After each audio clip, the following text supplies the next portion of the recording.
नमस्ते बेटा, कैसे हैं आप सब। बेटा हमने क्लास 9 साइंस का सेकंड चैप्टर पढ़ना स्टार्ट किया था, यानी is matter around us pure. क्या हमारे आसपास के पदार्थ शुद्ध हैं। चलिए इसके नेक्स्ट टॉपिक पे आगे बढ़ते हैं।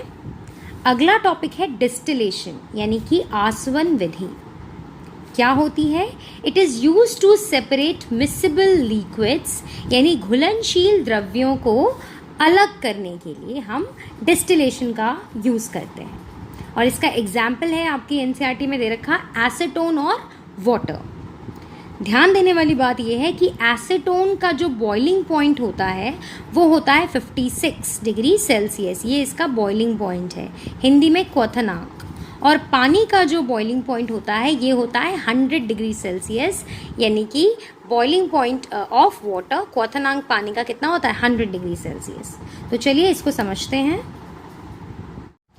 बेटा डिस्टिलेशन यानी आसवन विधि हम तब यूज़ करते हैं जब हमारे पास कोई इस तरह का मिक्सचर हो, मिश्रण हो, जिसमें जो 2 या 3 लिक्विड्स हैं, 2 या 2 से ज़्यादा लिक्विड्स यानी तरल, ऐसे तरल हैं जो कि आपस में घुल मिल जाते हैं, आपस में बिल्कुल मिक्स हो जाते हैं। जैसे इससे पहले हमने इममिसिबल लिक्विड्स पढ़ा था, जिसको हम अलग करते थे सेपरेटिंग फनल की मदद से। ऐसे द्रव्य जो कि आपस में घुलनशील ना हो, जिसमें हमने तेल और पानी की बात की थी, और हमने कहा था कि वो पृथक्करण की यानी सेपरेटिंग फनल से अलग अलग हो सकते हैं, क्योंकि वो हमें अलग अलग दिखते हैं, उनकी अलग अलग लेयर फॉर्म होती है। लेकिन अगर हमें ऐसा कोई मिश्रण मिल जाए, कोई ऐसा मिक्सचर मिल जाए जिसमें जो लिक्विड्स हों वो आपस में बिल्कुल ऐसे मिल जाएं कि उनकी अलग अलग लेयर्स हमें ना दिखे, घुलनशील द्रव्य हों, सोल्यूबल लिक्विड्स, मिसिबल लिक्विड्स, तो उस केस में उनको अलग अलग करने के लिए हम डिस्टिलेशन का यूज़ करते हैं, यानी आसवन विधि का प्रयोग करते हैं। तो चलिए समझते हैं। देखिए यहाँ पर ये हमारा डिस्टिलेशन फ्लास्क है, यानी कि आसवन विधि में जो भी सामान लगता है वो यहाँ पर दिखा रखा है।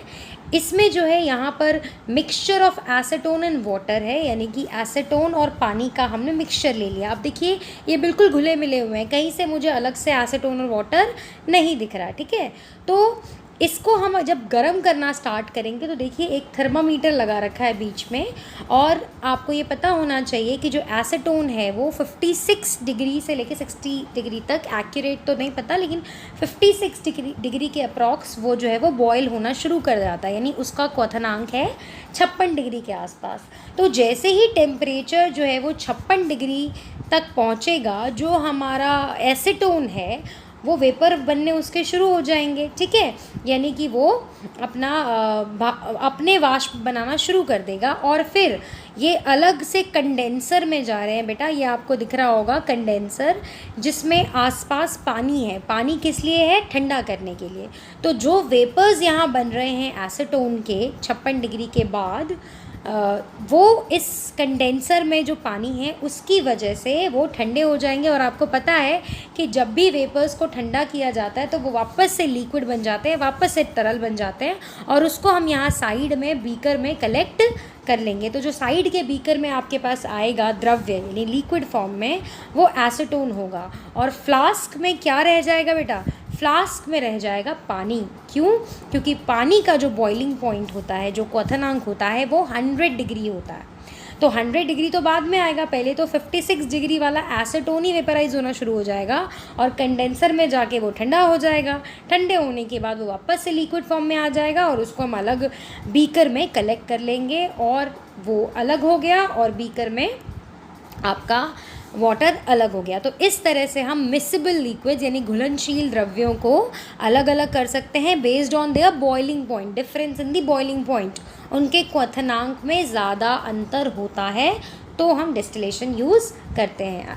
ओके बेटा अब बात करते हैं फ्रैक्शनल डिस्टिलेशन यानी कि प्रभाजी आसवन विधि की। ये हम कब यूज़ करते हैं? इससे पहले हमने डिस्टिलेशन पढ़ा है यानी आसवन विधि, जिसमें हमने ऐसे लिक्विड्स को अलग अलग किया, सेपरेट किया, जिनके बीच का जो बॉइलिंग पॉइंट का डिफरेंस था, क्वथनांक का अंतर था, वो ज़्यादा था। एक का 56-60 के अप्रॉक्स, एक का 100 डिग्री सेल्सियस के अप्रॉक्स, तो 40 डिग्री सेल्सियस के अप्रॉक्स उनके बीच का अंतर था बॉइलिंग पॉइंट का। लेकिन अगर हमारे पास ऐसा कोई मिक्सचर आ जाए, कोई ऐसा मिश्रण आ जाए जिसमें जो तरल हैं, लिक्विड्स हैं, उनके क्वथनांक का जो अंतर है यानी उनके जो बॉइलिंग पॉइंट्स हैं उनके बीच में ज़्यादा डिफरेंस नहीं है। जैसे एग्जाम्पल के लिए हम बात करते हैं एसीटोन और बेंजीन की। एसीटोन हमें पता है 56 और बेंजीन जो होता है वो 80 डिग्री सेल्सियस के करीब होता है। तो इनके बीच का जो डिफरेंस है वो ऑलमोस्ट 24-25 केल्विन का है।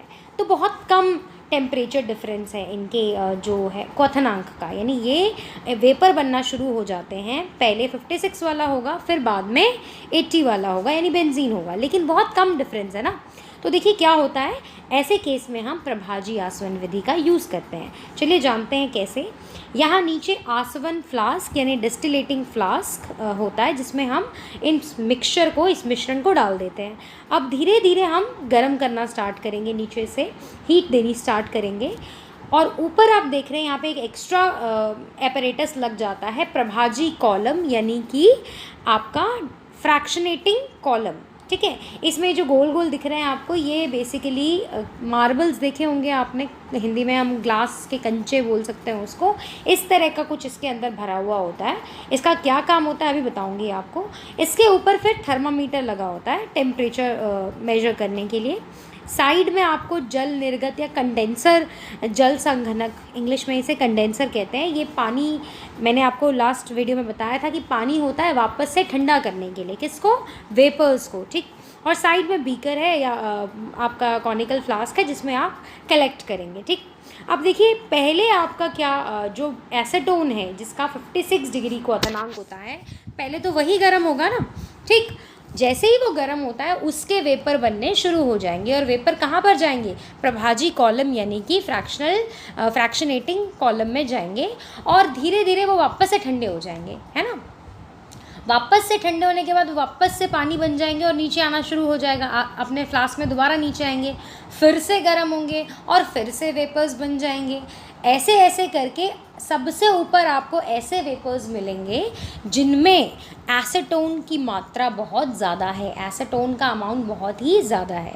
और जैसे सारा का सारा एसीटोन आपका वेपर में कन्वर्ट हो जाएगा, वो साइड में कंडेंसर में जाएगा जहाँ पर पानी है, पानी में वो ठंडा हो जाएगा और वापस से लिक्विड बन के आपके साइड के फ्लास्क में अलग हो जाएगा। और पीछे क्या बच जाएगा, आसवन फ्लास्क में यानी कि डिस्टिलेटिंग फ्लास्क में क्या बच जाएगा, उसमें आपका बेंजीन बच जाएगा। तो इस तरह से दोनों अलग हो जाएंगे। बेसिकली फ़र्क आपको क्या याद रखना है, इतना डिटेल नहीं पूछा जाता है, आपको सिर्फ इतना फ़र्क याद रखना है कि डिस्टिलेशन यानी नॉर्मल आसवन विधि तब यूज़ की जाती है जब आपके जो कंपोनेंट्स हैं, लिक्विड्स हैं, उनमें डिफरेंस ज़्यादा है बॉइलिंग पॉइंट में, यानी कि क्वथनांक पे अंतर ज़्यादा है। लेकिन जब अंतर कम हो, डिफरेंस कम हो, तकरीबन 24-25 केल्विन का ही हो, तब आप फ्रैक्शनेटिंग कॉलम यूज़ करते हैं, फ्रैक्शनल डिस्टिलेशन यूज़ करते हैं, प्रभाजी आसवन विधि यूज़ करते हैं। क्लियर बेटा, बस इतना ही आपको एग्जामिनेशन पॉइंट ऑफ व्यू से इतना ही पढ़ना है। ओके, फ्रैक्शनल डिस्टिलेशन का यूज़ हम पेट्रोलियम प्रोडक्ट्स यानी जो पेट्रोलियम उत्पाद होते हैं बहुत सारे, उनको अलग अलग करने के लिए हम प्रभाजी आसवन विधि का यूज़ करते हैं। चलिए नेक्स्ट टॉपिक है अब हमारा डिफरेंट गैसेस फ्रॉम एयर, यानी वायु जो अलग अलग गैसेस से मिलके बनी हुई है उनको कैसे अलग अलग करना है। जैसे oxygen gas, nitrogen gas, carbon dioxide और भी जो बतेरी गैसेस हैं उनको हम कैसे अलग अलग करें। बेटा ज़्यादा डिटेल आपको इसकी नहीं पढ़नी है क्योंकि पेपर के पॉइंट ऑफ व्यू से ये इम्पॉर्टेंट नहीं है। आपको बेसिक प्रिंसिपल बस ध्यान रखना है। जो बेसिक सिद्धांत है इसका वो क्या है कि देखिए एयर यानी वायु, इसको आप, ये गैस में है ना, ये क्या है, गैस है बेसिकली, इसको आप किस में बदल देंगे, लिक्विड एयर यानी द्रवीय वायु में। यानी ये जो गैसियस स्टेट में है इसको आप कौन सी स्टेट में ला रहे हैं, किस अवस्था में ला रहे हैं, इसको तरल अवस्था में यानी लिक्विड एयर में ला रहे हैं। और कैसे लाएंगे ये आपको बता रखा है हमने फर्स्ट चैप्टर में कि किसी भी गैस को लिक्विड में कैसे बदलते हैं, जब हम उसका प्रेशर ज़्यादा करते हैं यानी दबाव बढ़ाते हैं। अगर मैं गैस पे ज़्यादा प्रेशर करूं तो जो पार्टिकल्स हैं वो पास पास आ जाएंगे और पास पास आके वो लिक्विड बन जाएंगे। तो या तो प्रेशर यानी दबाव को ज़्यादा करूं या टेम्परेचर को कम करूं यानी तापमान को कम करूं। आई होप ये आपको ऊपर नीचे के एरो क्लियर होंगे। ऊपर एरो मतलब बढ़ाना और नीचे एरो मतलब घटाना। टेम्परेचर को कम करने पर भी गैस जो है वो लिक्विड बन जाती है। ठीक है, तो बेसिक सिद्धांत क्या है, जो आपके पास पहले एयर है उसको आप लिक्विफाई करेंगे यानी गैस तरल बनाएंगे, और उसके बाद जो हमने फ्रैक्शनल डिस्टिलेशन पढ़ा है ना अभी, प्रभाजी आसवन, यहाँ मैं लिख देती हूँ फ्रैक्शनल डिस्टिलेशन यानी प्रभाजी आसवन, उस विधि से जब ये तरल हो जाएगा तो गरम करना स्टार्ट करेंगे वापस से, और ज़्यादा वॉलेटाइल होगी यानी ज़्यादा उड़नशील होगी उसके वेपर पहले बन जाएंगे और वो सबसे पहले अलग हो जाएगी। क्लियर? ये आपको तब क्लियर हो जाएगा जब आप फ्रैक्शनल डिस्टिलेशन को अच्छे से समझ लेंगे। ठीक, तो जो भी ज़्यादा वॉलेटाइल होगी उसके वेपर पहले वेपर कन्वर्ट हो जाएगा वो, और बाद में वो गैस बिल्कुल अलग कर लेंगे आप। ठीक है, तो इस तरह से आपको अलग अलग गैसेस प्राप्त हो जाएंगी। ठीक, ये आपको बेसिक प्रिंसिपल है, इससे ज़्यादा आपको डिस्कस करना नहीं है। नेक्स्ट टॉपिक आता है वाटर प्यूरिफिकेशन सिस्टम यानी जल शुद्धि निकाय। ये भी बहुत सिंपल टॉपिक है, चलिए समझ लेते हैं इसको। देखिए, ये हमारे पास जल भंडार यानी रिजर्वर है जहाँ से हम पानी ला रहे हैं। ठीक, इसके बाद हम इसे एक टैंक में भेजते हैं, तलहट टैंक, इंग्लिश में सेडिमेंटेशन टैंक बोलते हैं। आपने छोटी क्लासेस में पढ़ा हुआ है ये, जहां आपने सेडिमेंटेशन एंड डीकैंटेशन वाली चीज़ पढ़ी होगी, जिसमें क्या होता है, जो कि सॉलिड पार्टिकल्स होते हैं, जो ठोस पदार्थ होते हैं वो नीचे बैठ जाते हैं, है ना, सेटल डाउन। तो जो ठोस पदार्थ है वो नीचे बैठ जाएंगे ये tank basically it allows solids to settle.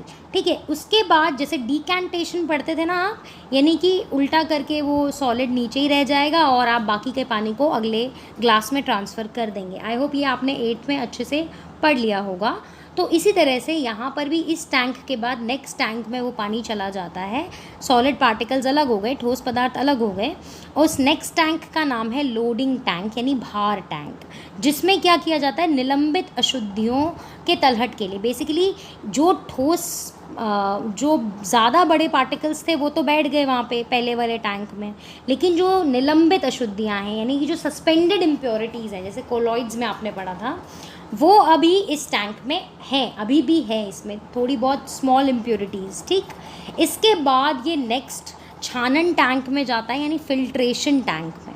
अब देखो इसमें क्या होता है, बारीक बारीक बालू है, फाइन सैंड, कंकड़ हैं, मोटे कंकड़ हैं, यानी इंग्लिश में ग्रेवल और कोर्स ग्रेवल कहते हैं इसे। तो जो फाइन पार्टिकल्स, अब मैंने कहा ना बहुत छोटे पार्टिकल्स होंगे, वो भी अब जो मिट्टी के छोटे छोटे पार्टिकल्स होंगे, अब वो इस फिल्ट्रेशन टैंक की मदद से नीचे बैठ जाएंगे और ऊपर जो है वो ऐसा पानी आ जाएगा जिसमें अब धूल मिट्टी के पार्टिकल्स नहीं हैं। बैक्टीरियाज वगैरह होंगे नो डाउट, पर एटलीस्ट धूल मिट्टी के पार्टिकल्स नहीं हैं, क्योंकि एक फ़िल्टर की तरह काम करता है। अब जो अगले टैंक में है, जो कि बेसिकली क्या है, क्लोरिनेशन टू किल बैक्टीरिया। आपको पता होगा पानी को साफ़ करने के लिए, छोटे छोटे माइक्रो ऑर्गेनिजम्स को किल करने के लिए हम क्लोरीन की टैबलेट्स डालते हैं, सुना होगा आपने। तो अब नेक्स्ट टैंक में भी हम इसी तरह का क्लोरिनेशन करते हैं, हिंदी में क्लोरिनीकरण, जो कि बेसिकली अब बैक्टीरियाज को मारने के लिए होता है। और उसके बाद अब जो पानी है आपके पास वो बैक्टीरियाज भी नहीं है उसमें धूल मिट्टी भी नहीं है, और फिर वो घरों तक आपको मिल जाता है। ओके बेटा, तो इसी को बोलते हैं हम वाटर प्यूरिफिकेशन सिस्टम यानी जल शुद्धि निकाय। अब बात करते हैं फिजिकल एंड केमिकल चेंजेस की, यानी भौतिक एवं रासायनिक परिवर्तन। बेटा एग्ज़ाम में 2 या 3 नंबर का क्वेश्चन आ जाता है, आपको बहुत सारे एग्जाम्पल दे दिए होते हैं और आपको पूछा जाता है कि बताइए कि ये फिज़िकल चेंज है या फिर केमिकल चेंज है। ठीक है, ये हर बार क्वेश्चन आता है, तो आपको बहुत सिंपल से 2 चीज़ें ध्यान में रखनी है और आप इजीली बता दोगे कि कोई भी चेंज फिज़िकल है या फिर केमिकल है, भौतिक है या फिर रासायनिक है। ठीक है, चलिए देखते हैं। No change in composition and chemical nature, तो ऐसा चेंज फिजिकल चेंज होगा। यानी जब किसी वस्तु में, किसी ऑब्जेक्ट के कंपोजिशन यानी संगठन में, जिस चीज़ से वो मिलके बना हुआ है उसमें अगर कोई चेंज ना आए और रासायनिक प्रकृति यानी केमिकल नेचर में कोई चेंज ना आए, तो इस तरह के बदलाव को हम कहते हैं भौतिक यानी फिजिकल चेंज। जैसे अगर मैं बड़ा सा पीस ऑफ पेपर ले लूँ, ठीक है, और इसको छोटे छोटे पीसेस में फाड़ दूँ, तो अब बताओ ये बड़ा पेपर छोटे पेपर में कन्वर्ट हो गया, तो क्या ये फिजिकल है या केमिकल है? तो बेटा आपको क्या देखना है, अब जो छोटा बड़ा पेपर था और ये छोटा पेपर है, क्या इनकी कॉम्पोजिशन में कोई फ़र्क आया है? यानी क्या ये जिस चीज़ से मिलके बने हुए थे, क्या ये भी उसी चीज़ से मिलके बना हुआ है? बिल्कुल बना हुआ है। इनके संगठन में तो कोई चेंज नहीं आया और ना ही इनके केमिकल नेचर में कोई चेंज आया। जो जो प्रॉपर्टी इसकी होगी वही वही प्रॉपर्टी इसकी छोटे पेपर की भी होगी, राइट। तो जब ऐसा कुछ हो तो वो चेंज, कटिंग ऑफ पेपर, वो कैसा है? फिजिकल है, यानी कि भौतिक है। क्लियर बेटा? ऐसा कुछ भी हो अगर जिसमें आपके ऑब्जेक्ट का कॉम्पोजिशन यानी संगठन और रासायनिक नेचर, केमिकल नेचर में बदलाव ना आए, तो वो फिजिकल चेंज होता है बेटा। ठीक है, जैसे कि colour, melting point, boiling point, hardness, fluidity, change in state, Hindi में रंग। अगर मैं कहूँ कि भाई ये कोई चीज़ ब्लू कलर की है तो वो फिजिकल है। गलनांक, क्वथनांक, यानी कि अगर मैं पानी को गर्म करूँ तो वो बॉइलिंग पॉइंट हो जाएगा ना, अगर मैं बर्फ़ को पिघलाऊँ तो वो मेल्टिंग पॉइंट हो जाएगा, गलनांक। पर क्या बर्फ़ में या पानी में कोई चेंज आया? देखिए यहाँ पे मैंने लिखा है चेंज इन स्टेट, ठीक है। अगर बर्फ़ पानी बन जाए या पानी भाप बन जाए तो क्या वो कैसा चेंज है? बेटा ध्यान रखो, पानी भाप बन जाए या पानी बर्फ़ बन जाए, पानी पानी ही रहता है, उसके केमिकल नेचर में कोई फ़र्क नहीं आता, उसके कॉम्पोजिशन में भी कोई फ़र्क नहीं आता, यानी उसके संगठन में भी कोई फ़र्क नहीं आता। इसीलिए चेंज इन स्टेट यानी अवस्था परिवर्तन एक भौतिक चेंज ही है, रासायनिक चेंज नहीं है। क्लियर बेटा? ऐसी बहाव, तो ये सब आपके सारे फिजिकल चेंज हो जाते हैं। अब बात आती है कि केमिकल चेंज कौन से होते हैं। तो देखो, जब न्यू सब्सटेंसेस फॉर्म, जब कोई नया सब्सटेंस बन जाता है, नया पदार्थ बन जाता है, तो उसको हम कहते हैं रासायनिक यानी केमिकल चेंज। जैसे बर्निंग, अगर मैं इस पेपर को जला दूं, ठीक, तो अब जो बना वो उसके गुण, वो जो ब्लैक कलर का आपके पास बनता है उसके प्रॉपर्टी और इस पेपर की प्रॉपर्टी में बहुत फ़र्क है ना। ये पेपर में और जले हुए पेपर में बहुत फ़र्क है, एक कपड़े में और जले हुए कपड़े में बहुत फ़र्क है। तो जब इस तरह का कुछ आ जाए कि एक नया सब्सटेंस ही फॉर्म हो जाए, तो तब उस चेंज को हम कहते हैं रासायनिक यानी कि केमिकल चेंज। अब जैसे मैंने यहाँ लिखा है बर्निंग ऑफ कैंडल, ये हर बार आता है और थोड़ा इम्पोर्टेंट भी है। अगर क्वेश्चन आ जाए कि मोमबत्ती जब जलती है तो वो कैसा चेंज है, फिजिकल है या केमिकल है, तो जाहिर है, देखो बेटा, जल रही है तो ऑब्वियसली वो केमिकल चेंज तो है ही, रासायनिक परिवर्तन तो है ही, साथ ही साथ फिजिकल चेंज भी है, क्योंकि मोमबत्ती असल में मोम से बनी होती है, वैक्स से, और बीच में होता है उसके धागा। अब जो धागा जल रहा है तो वो तो नॉर्मल धागा और जला हुआ धागे में फ़र्क है ना, दोनों में फ़र्क है। तो ये तो आपका केमिकल चेंज हो गया, धागे का जलना, थ्रेड का जलना। लेकिन जो वैक्स है, पहले सॉलिड वैक्स थी, बाद में पिघली हुई वैक्स है। मोमबत्ती का जो मोम है पहले सॉलिड था, बाद में पिघला हुआ है, लेकिन ये आपस में दोबारा चेंज हो सकता है ना, ठीक है। ये पहले सॉलिड था, बाद में पिघल गया, लेकिन ये ठंडा हो जाएगा, फिर से जम जाएगा, फिर से सॉलिड हो जाएगा।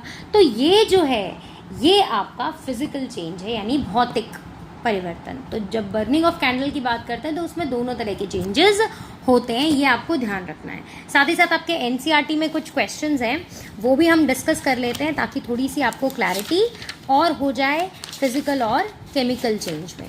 देखिए यहाँ पर लिखा हुआ है कटिंग ऑफ ट्रीज यानी पेड़ों को काटना, ये किस तरह का चेंज है, केमिकल चेंज है या फिजिकल चेंज है।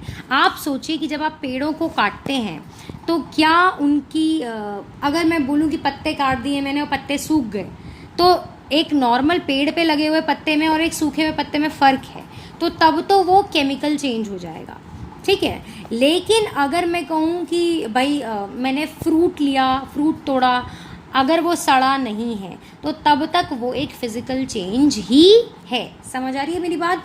जिस चीज़ को हम रिवर्स नहीं कर सकते, उल्टा नहीं कर सकते ना, वो केमिकल चेंज हो जाता है, और जिस चीज़ को उल्टा कर सकते हैं, वापस से पहले जैसा कर सकते हैं, वो केमिकल चेंज हो जाता है। यहाँ पर है मेल्टिंग ऑफ बटर, यानी कि मक्खन का पिघलना। अब देखो, पिघला हुआ मक्खन वापस से सॉलिड मक्खन बन सकता है ना, तो वो फिजिकल चेंज हो गया, यानी भौतिक हो गया, क्योंकि वो दोबारा से पलट सकते हैं हम। रस्टिंग ऑफ अलमीरा, यानी जंग लगना। अब जो जंग लग जाए एक बार, तो क्या वो दोबारा नॉर्मल लोहा बन जाएगा? नहीं बनेगा ना। तो इसीलिए वो जो है वो केमिकल चेंज है। तो इसी तरह के बहुत सारे क्वेश्चन हैं। अब जैसे एक मुझे यहाँ दिख रहा है, dissolving common salt into water, यानी नमक को पानी में घोलना, ये कैसा चेंज है? अब काफ़ी बच्चे बोलते हैं कि ये जो है वो एक केमिकल चेंज है, लेकिन बेटा आप देखिए, हम इसको दोबारा से रिवर्स कर सकते हैं। दोबारा से हम नमक और पानी ले सकते हैं, है ना, इवेपोरेशन करके, यानी वाष्पीकरण करके। पानी अलग हो जाएगा, नमक वापस से अलग हो जाएगा। तो मैंने क्या बताया, जिस चीज़ को आप दोबारा पलट सकते हो, दोबारा वैसे पहले जैसा कर सकते हो, वो जो है वो एक फिजिकल चेंज आता है। ठीक है। अब यहाँ है making a fruit salad with fruit. Fruit से आपने फ्रूट सैलेड बना दिया, धीरे धीरे वो सड़ना शुरू हो जाएगा, पीला पीला होना शुरू हो जाएगा, तो that will be considered as a chemical change. लेकिन अगर आप फ्रेश ले रहे हैं तो that will be a physical change. तो इस तरह के कुछ डाइसिस क्वेश्चंस भी आ सकते हैं। ओके बेटा आज की वीडियो में बस इतना ही। इसका जो लास्ट पोर्शन है, एलिमेंट, कंपाउंड, मिक्सचर, ये सब हम अगली वीडियो में डिस्कस कर लेंगे और चैप्टर फिनिश हो जाएगा। ठीक है बेटा, थैंक यू।